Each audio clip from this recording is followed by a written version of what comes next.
Nous sommes à l'Institut national pilote d'enseignement des sciences de santé pour ce nouveau numéro de Check-up. Mesdames et messieurs, bienvenue. Des millions de femmes et d'enfants meurent chaque année dans le monde et en République démocratique du Congo, on évoque 846 décès des femmes sur 100 000 accouchements vivants et un nouveau-né sur 35 meurt avant d'atteindre un mois. Des décès causés notamment par des complications liées à l'accouchement. Pourtant, aucune femme ne devrait mourir en donnant la vie. Et pour aider le pays à être au rendez-vous des ODD en 2030, l'ONG ProSami s'implique dans la lutte contre la mortalité maternelle et infantile en faisant la promotion de la santé de la mère et de l'enfant. On en parle tout de suite dans ce check-up. Un métier, un don de soi, aux côtés des femmes enceintes. Les sages-femmes participent à la vie du futur bébé. Prévoyantes pendant la grossesse, attentives à l'accouchement où elles appliquent des soins essentiels au nouveau-né. Un travail qui nécessite un autre regard de la société. Cette année en République démocratique du Congo, pour témoigner de la considération envers ces personnes dévouées, le thème de la célébration de la journée des sages-femmes a adopté une approche pour inciter les décideurs à plus d'intérêt pour la réglementation de cette profession dans le pays au moment où la mortalité maternelle et infantile reste élevée. 846 décès sur 1000 naissances vivantes. Il faut donc soutenir les sages-femmes pour qu'elles fassent correctement leur travail des défenseurs des droits des femmes. Tout d'abord, c'est une vocation.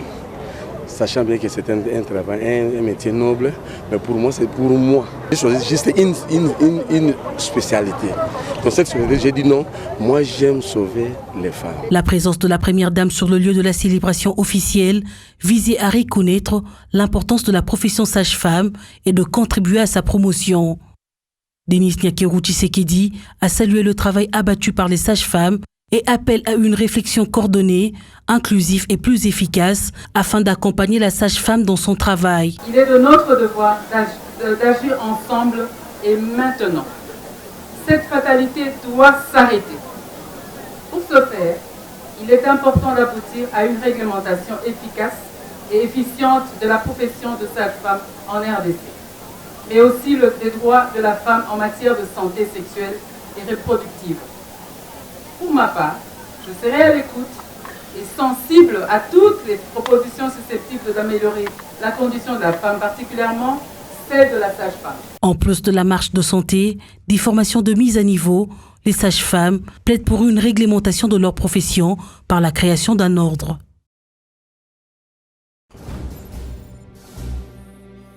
Un invité sur ce plateau de check-up, il s'agit de Madame Agnès Kanyanya-Kalanji. Bienvenue, Madame. Merci. Vous êtes infirmière, sage-femme, mais aussi fondatrice de l'ONG internationale ProSami, qui veut justement dire promotion de la santé maternelle et infantile. Madame Agnès, nous allons justement axer notre émission sur ce problème de la santé maternelle et infantile. Il faudrait à tout prix promouvoir la santé maternelle et infantile. On parle de 846 décès. Des femmes sur 100 000 accouchements vivants. On parle d'un nouveau-né sur 35 qui meurt avant l'âge d'un an. Madame Agnès, ces chiffres sont quand même criants. Est-ce que ça ne pouvait pas être autrement en République démocratique du Congo? Ça peut être autrement. Si ça se fait autrement ailleurs, je vais dire dans certains pays d'Afrique, ça peut aussi être autrement chez nous. On dit que les femmes continuent à mourir en donnant la vie et pourtant cela ne devrait pas être ainsi. Aucune femme, alors aucune ne devrait mourir en donnant la vie. Dans certains autres pays du monde, que ce soit en Afrique, que ce soit en Asie ou en Amérique, ils ont déjà dépassé ce problème. Mais en République démocratique du Congo, on continue à en parler. Madame Agnès, quel serait le problème? Il a été prouvé que la formation de la sage-femme est la clé la plus sûre pour vaincre la mortalité maternelle et infantile. Ça a été prouvé. Et chez nous, ça a été démontré que notre formation n'est pas adéquate pour justement vaincre ce défi. La formation en République démocratique du Congo n'est pas adéquate. Vous êtes pour la promotion de la santé maternelle et infantile. Est-ce que vous pourrez nous dire sur quoi vous vous basez justement pour faire cette promotion? Justement, en connaissant que la formation de la sage-femme est la clé la plus sûre pour vaincre la mortalité maternelle et infantile, notre intervention est axée sur la formation de la sage-femme. Nous sommes entrés ici en RDC pour renforcer la formation des sages-femmes qui existaient et pour leur donner un endroit où ils peuvent quand même aider la femme enceinte dans un endroit géographiquement accessible. Madame Agnès, on dit que pour pouvoir lutter contre un problème, il faudrait bien le cerner. En regardant la situation de la République démocratique du Congo, de la sage-femme en République démocratique du Congo, de la mortalité, de la santé plutôt de la mère et de l'enfant, quels sont les problèmes, quelles sont les causes justement qui font à ce que nous puissions avoir toujours un pic sur ce problème de mortalité maternelle et infantile? Il y en a beaucoup, mais je vais épingler ce qui nous concerne. Il y a des études qui ont été conduites. En 2011, globalement, il y avait pénurie globale des sages-femmes. Et au Congo, en 2012, il avait été trouvé qu'il y avait pénurie des sages-femmes et puis leur formation n'était pas adéquate. Ça n'atteignait pas le standard international. Puis encore, il y avait manque de régulation pour ces infirmières-là. Tout le monde pouvait accoucher, faire des accouchements. Et ça, c'était à la base de la mortalité maternelle et infantile. Mais aujourd'hui, est-ce que le PROSAMI travaille en collaboration avec toutes ces structures qui veulent accompagner la sage-femme dans son travail, notamment le Fonds des Nations Unies pour la population qui soutient les sages-femmes? Est-ce que vous travaillez en collaboration avec ces structures afin de former davantage nos sages-femmes ici en RDC? Nous les avions contactés en 2012 pour essayer de nous intégrer, mais à ce moment-là, ils nous ont dit que leur action n'était pas dans le Kasaï oriental, qui était notre champ d'action. Alors nous avions abandonné cette piste, mais nous avons travaillé avec le gouvernement provincial, les autorités provinciales du Kasaï oriental. Nous avons travaillé avec eux pour mener nos actions jusqu'ici. Mais justement, puisque vous parlez de ces actions, est-ce que vous pouvez nous dire ce que vous faites déjà en République démocratique du Congo dans le cadre de la formation de sages-femmes? La formation de la sage-femme, oui, nous l'avons entamée en amenant 4 sages-femmes du Kasaï oriental aux États-Unis. Elles sont venues en 2015 et elles ont passé 10 mois de formation théorique. Et quand elles sont revenues, nous avons initié ce que nous appelons la formation en cascade. C'est-à-dire ces 4 femmes qui ont commencé une formation qui devait durer 18 mois, suivant les normes de la Confédération internationale de la sage-femme qui détient le standard. Alors ces 4 sages-femmes nous ont pris chacune 4 pour commencer à former les autres 4 pendant qu'elles terminaient leur formation. Ça s'appelle formation en cascade. Et nous avons avancé avec un groupe de 20. Et l'Université de Virginie, qui est notre partenaire, nous a donné la télémédecine pour que nous puissions continuer à les atteindre après qu'elles soient revenues au pays. Et nous avons continué à travailler comme ça. La télémédecine, quelque chose d'innovant? C'est innovant, c'est-à-dire nous pouvons faire des études ou des consultations à distance. Comme je suis en présence avec vous, on nous met en présence.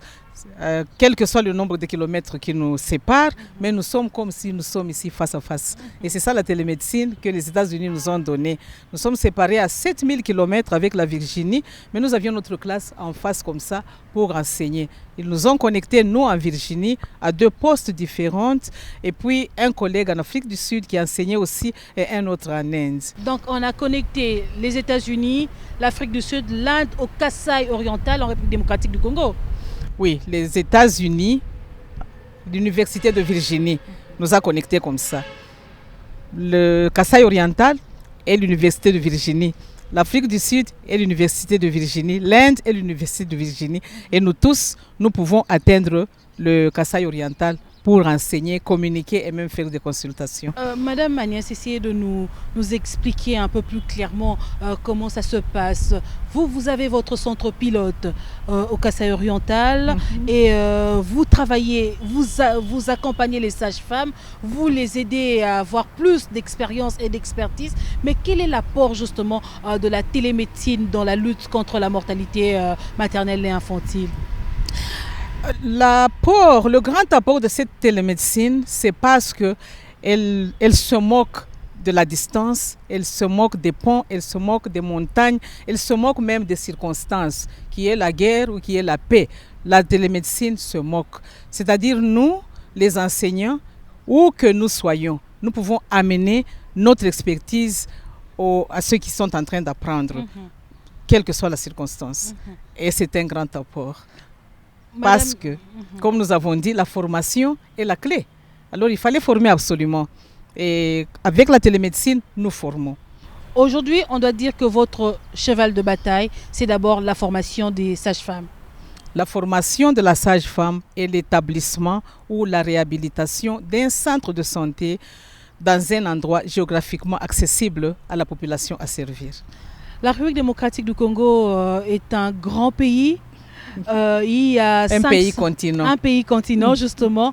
Il y a 500 zones de santé et aujourd'hui, vous êtes justement dans la province du Kasaï oriental et c'est là que vous avez commencé vos actions. Est-ce que vous pensez que ça sera facile pour vous de pouvoir couvrir toute l'étendue du pays? La partie la plus difficile vient d'être faite parce que nous avons commencé sans rien et nous avons atteint ce que nous avons atteint. Alors nous avons confiance en nous-mêmes que maintenant que nous avons un modèle, nous pouvons le répliquer. C'est plus facile de répliquer que de commencer. Nous allons couper et coller. Oui, c'est plus facile de faire dans ce pays continent ici, mettre nos centres comme nous venons de le faire en Mbuji-Mayi, mettre partout dans toutes les provinces. Nous sommes prêts et c'est pour ça que nous sommes venus. Et qu'est-ce qui vous manque pour que vous puissiez étendre ces actions? Vous avez commencé à Mbuji-Mayi en 2009, aujourd'hui nous sommes en 2019, 10 ans après. Pourquoi vous êtes resté dans ce coin? Pourquoi on ne vous a pas vu, on n'a pas vu Prosami en action dans d'autres provinces du pays? Justement, c'était la partie la plus difficile. Parce que quand nous avons commencé, on n'avait rien et on voulait que les pays qui avaient la formation que nous avions désirée nous aident. Mais les pays-là ne voulaient pas nous aider. Alors nous avons pris les choses en main nous-mêmes. Et ça a pris du temps. Tout ça, ça a pris du temps. Donc le premier pas était le plus difficile et ça a pris tout ce temps. Vous pouvez voir. Ça a pris tout ce temps pour que nous puissions vraiment faire un pas et former notre premier groupe. En fin de compte, en 2015, les amis avaient dit, prenons les choses en main et commençons cette formation. C'est ainsi que nous les avions amenés aux États-Unis. Au lieu de les envoyer dans un pays qui avait la formation, ils refusaient. Nous avons pris nous-mêmes la chose en main. Quand ils sont venus aux États-Unis, on a commencé la formation des formatrices. Et quand ils sont revenus, comme j'ai dit là, la formation en cascade a commencé. Et nous avons fait un pas de géant. De 4, nous sommes passés à 20. Et maintenant, nous voulons passer avec ces 20 dans toutes les provinces. Comment ça va se passer? Vous arrivez dans une province, vous ciblez un centre de santé et vous dites que c'est ici que vous allez mener vos actions. Comment vous allez le faire concrètement? Le ministère de la Santé est ouvert. Nous avons eu des entretiens avec eux. Ils vont cibler des hôpitaux dans les provinces. Et dans ces hôpitaux-là, nous allons venir établir nos centres, c'est-à-dire les écrans, comme dans une classe, et les écrans de consultation. Et c'est comme ça que nous allons être connectés. Ces hôpitaux vont être connectés avec l'Université de Virginie et nous allons démarrer de cette façon-là. Cette télémédecine, est-ce que c'est juste accès à la formation? Vous connectez à d'autres institutions du monde pour pouvoir transmettre des cours? Ou bien ce sera aussi bénéfique pour nos patients, pour nos malades, pour les femmes qui viennent accoucher, puisque nous parlons de la santé maternelle et infantile? Une très bonne question, merci pour cette question. La télémédecine que nous avons utilisée de l'Université de Virginie concerne l'éducation à distance et les consultations à distance. Nous avons un autre partenaire qui est en Angleterre, qui nous a donné une forme de télémédecine pour les consultations à distance. Donc ce que nous utilisons pour l'Université de Virginie, c'est surtout pour la mortalité maternelle et infantile. Mais avec les autres partenaires de l'Angleterre, ça c'est pour les cliniciens, les médecins, où qu'ils soient en brousse, ils vont avoir accès à un nombre de 750 médecins éparpillés dans 78 pays et ils peuvent les consulter pour prendre un peu de conseils, comment ils peuvent prendre en charge leurs malades, où qu'ils soient. Est-ce que le problème d'Internet, accès à Internet qui pose encore problème en République démocratique du Congo n'est pas un frein à l'atteinte de vos objectifs? Oui, ce sont des problèmes réels, oui. Nous avons rencontré des problèmes énormes, mais nous disons merci, ces problèmes ne nous ont pas arrêtés. Le problème de connexion est un grand problème. Nous avons pourvu notre centre pilote avec des générateurs et nous avons pourvu aussi la connexion Internet avec des maisons qui sont sur place. Ce n'était pas toujours facile. Et il y a aussi la différence en heure. Nous avons à peu près 6 heures de différence. Il fallait atteindre les classes pendant que c'était le jour ici. Donc nous, c'était la nuit, parfois 3 heures, 5 heures du matin. Mais c'était des obstacles surmontables. Nous pouvons dire, regarder derrière aujourd'hui et dire que c'était des obstacles surmontables. Nous avons fait et nous avons atteint notre objectif. Nous avons ouvert notre centre pilote et pratiquement, nous avons fini la formation en 2018. Le premier groupe qui a été évalué par des experts venant de Zimbabwe et qui ont dit oui, vous avez atteint le niveau que vous recherchez, le niveau international. Et maintenant, nous avons ouvert notre centre en 2018, juillet 2018. Juillet 2019, des accouchements se sont passés. Il n'y a pas eu de décès maternel ni infantile. Donc c'est vrai, la formation de la sage-femme, c'est la clé la plus sûre pour vaincre la mortalité maternelle et infantile. Vous dites la clé la plus sûre. On dit même que la formation de la sage-femme est au premier rang pour lutter contre la mortalité maternelle et infantile. Madame Agnès, vous êtes sage-femme, vous êtes infirmière. Vous avez certainement eu le temps d'observer dans quel milieu travaillent les sages-femmes en République démocratique du Congo. Comment vous jugez ce milieu de travail? Est-ce qu'elles travaillent dans des bonnes conditions pour pouvoir justement renverser la tendance de la mortalité maternelle et infantile? Les conditions pourraient être améliorées. Je salue la sage-femme au Congo. Les conditions pourraient être mieux, mais c'est quand même déplorable parce qu'elles n'ont pas l'équipement, elles n'ont pas la facilité pour maintenir la stérilité, elles n'ont pas tout ce qu'il faut. Et nous avons essayé de pallier un peu à cela à notre centre pilote qui est un centre par l'excellence. Et nous ne sommes pas encore là, mais c'est quand même un peu mieux. Donc nous croyons que si on leur donnait les moyens, ces sages-femmes qui prodiguent des soins arriveraient à produire de bons résultats. Quelles sont vos attentes? Qu'il n'y ait pas de mère qui meurt en donnant la vie et qu'il n'y ait pas d'enfants qui meurent en venant au monde. Et que les enfants atteignent quand même leur premier anniversaire sans mourir. Dans d'autres pays, on ne parle même plus des accouchements à risque, mais on continue à en parler en République démocratique du Congo. Qu'est-ce qui justifie ce retard? Je veux dire qu'il y a beaucoup de raisons. Il y en a beaucoup, mais en parlant de la formation, c'est cette formation qu'on a toujours classée parmi les formations qui n'ont pas atteint de standard. Et je pense qu'avec un apport comme nous l'avons fait, parce que nous avons copié quelque chose qui a marché en Afrique, nous avons pris en Afrique du Sud et nous avons essayé d'amener chez nous et ça a marché. Si on pouvait revoir un peu cette formation qui a contribué à ce que nous soyons là où nous sommes, et je crois que nous allons aussi y arriver, c'est vrai. Vous êtes en contact permanent avec le ministère de la Santé pour pouvoir étendre votre projet. Est-ce qu'on doit dire que ce contact sont sur la bonne voie? On doit espérer voir ProSami former un peu plus de sages-femmes en République démocratique du Congo. Oui. Des contacts très enrichissants que nous avons eus. Le ministère nous a dit à peu près dans le même sens où nous avions évolué, prendre les infirmières. Parce que tenez, les derniers chiffres qui nous ont été donnés à l'inspection publique, il y a à peu près 100 000 infirmières contre 2 000 sages-femmes. Alors le ministère pensait prendre parmi les infirmières et leur donner la formation sage-femme. Comme ça, nous aurons égalisé un peu le nombre. Justement, ce que nous avions fait. Nous avons pris certaines infirmières et nous leur avons donné la formation de formatrice. Nous avons applaudi cela. Nous avançons dans la même direction. Donc c'est comme ça que nous allons nous mettre. Nous allons donner cette formation, renforcer les sages-femmes qui existent et prendre les infirmières désireuses de servir la sage-femme. Ah, c'est bien de dire désireuses parce que il y a de ceux-là qui veulent rester infirmières, il y a de ceux-là qui disent il est infirmier mais il n'est pas sage-femme. Donc c'est pour essayer d'éviter un peu que les gens se mettent dans des conflits. Alors voilà pourquoi vous insistez sur les infirmières désireuses de bénéficier de cette formation. Exactement, désireuses. Et pour ce qui est des milieux ruraux, nous allons prendre les infirmières qui existent dans les milieux ruraux, qui ont déjà gagné la confiance de leur place et qui sont dans cet endroit géographiquement accessible. Et nous allons leur donner les capacités et elles pourront servir leurs milieux locaux. Et qu'est-ce que vous allez faire de ces femmes dans nos villages, de ces mamans qui aident les femmes à accoucher, qui ne sont pas infirmières, qui ne sont pas sages-femmes, mais qui ont cette connaissance-là d'aider les femmes à accoucher? Est-ce qu'elles pourront aussi bénéficier de vos conseils, de vos enseignements et pourquoi pas de cette formation? Ces femmes-là constituent un grand un grand apport à ce que nous sommes en train de faire. Nous n'allons pas les abandonner. Nous allons les encadrer dans une formation qu'on appelle les aides de santé communautaire.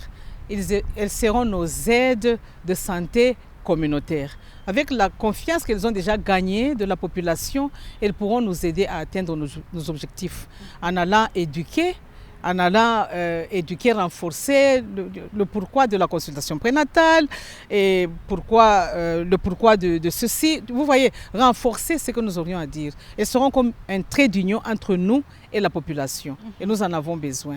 Et elles seront très bénéfiques. Madame Agnès, avant que nous puissions chuter cet entretien, j'aimerais quand même que nous puissions revenir sur cette innovation, parler un peu plus de la télémédecine que vous amenez grâce à votre ONG déjà dans le Kasaï oriental. Est-ce que vous pourriez encore nous dire un peu plus sur son avantage en l'utilisant partout en République démocratique du Congo?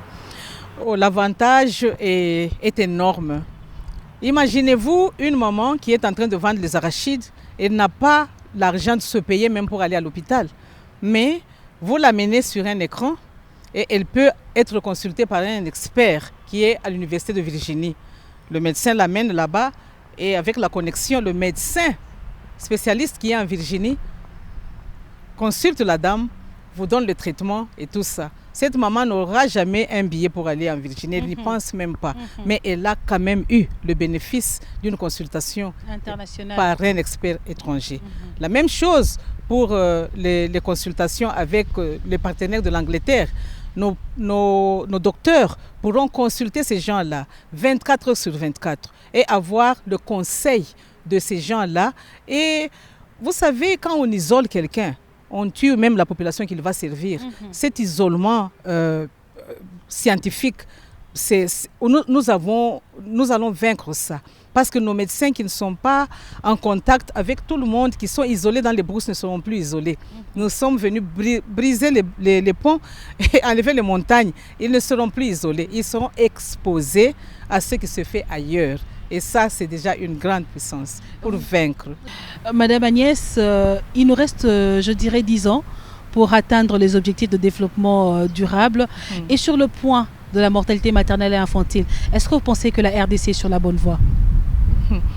C'est pour cela que nous sommes venus justement pour apporter notre apport à l'atteindement de ces objectifs. Parce que, oui, 10 ans.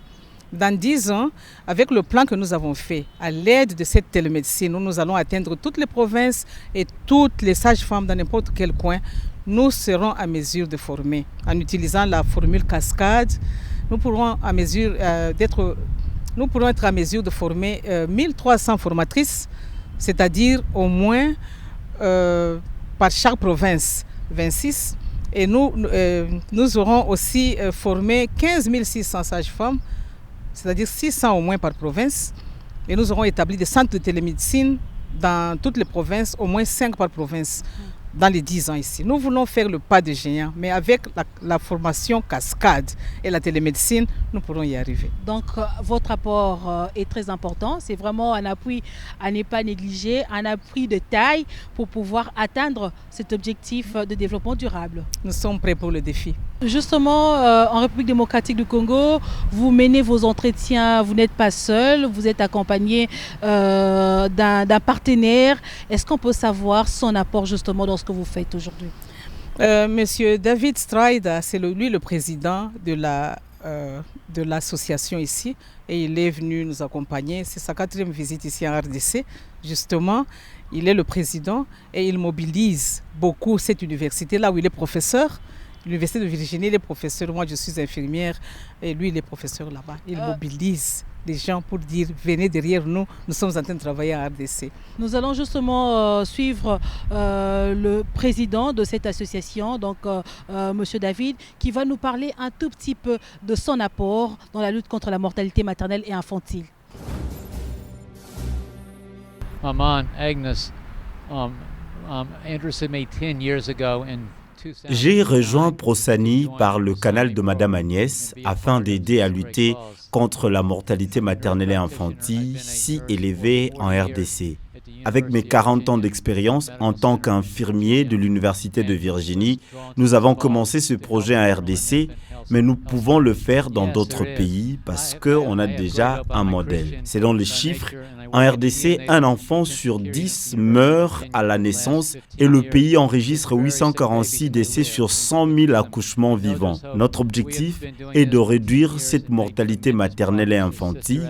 Et je sais que c'est possible. Nous formons les sages-femmes dans le Kasaï et si nous continuons dans cet élan, nous sommes convaincus que nous allons atteindre nos objectifs.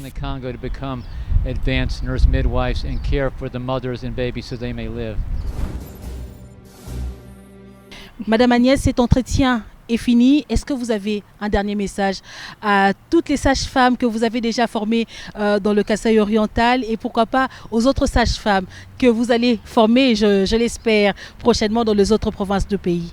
Je salue la sage-femme du Congo qui a maintenu quand même, malgré l'isolement, malgré l'abandon, si je peux dire comme ça, où ils évoluaient sans nous. Je la salue.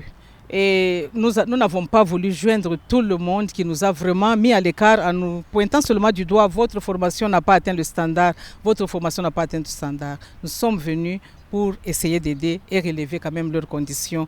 Nous serons à leur côté jour et nuit pour qu'enfin, nous aussi, nous ayons des bons nombres de statistiques où il n'y aura pas de mères qui meurent et d'enfants qui meurent à la naissance. Nous espérons qu'avec l'aide du ProSami, promotion de la santé maternelle et infantile, la République démocratique du Congo pourrait se présenter à ce rendez-vous en 2030 de la réduction de la mortalité maternelle infantile. Madame Agnès Kalonji-Kanyanya, merci d'avoir répondu à notre invitation. Je rappelle à tous les téléspectateurs que nous sommes ici à l'Institut national pilote de sciences de santé, INPS, et vous êtes infirmière justement, vous êtes venue des États-Unis, vous êtes congolaise d'origine et vous venez découvrir aussi ce centre qui forme des infirmières ici en République démocratique du Congo. Et c'est ici justement que nous avons parlé de ce problème de la promotion de la santé de la mère et de l'enfant qui est un pilier majeur du développement. Merci à tous nos téléspectateurs de nous avoir suivis. La suite de cette émission, c'est dans la rubrique 1001 questions santé. Quelles sont les étapes de l'accouchement ? Les étapes de l'accouchement se diffèrent d'une femme qui n'a jamais accouché à celle qui a déjà eu 2 enfants. Pour un premier enfant, d'abord le col s'efface, c'est-à-dire qu'il n'a plus la longueur et devient tout fin comme un papier. Ensuite, il se dilate en s'ouvrant de 1 à 10 cm. Parallèlement à la dilatation du col, la tête du bébé descend et s'engage dans le bassin de la mère. Arrivé à la dilatation complète, c'est-à-dire 10 cm, le col est tout ouvert et quand la tête du bébé est assez basse derrière le vagin, il y a la phase d'expulsion où la femme est aidée par la sage-femme pour pousser en vue de mettre au monde son bébé. D'abord sort la tête et ensuite la sage-femme fait sortir les épaules et le reste du corps. Après 5 à 10 minutes ou même jusqu'à 30 minutes de la naissance du bébé, la femme doit pousser pour faire sortir le placenta.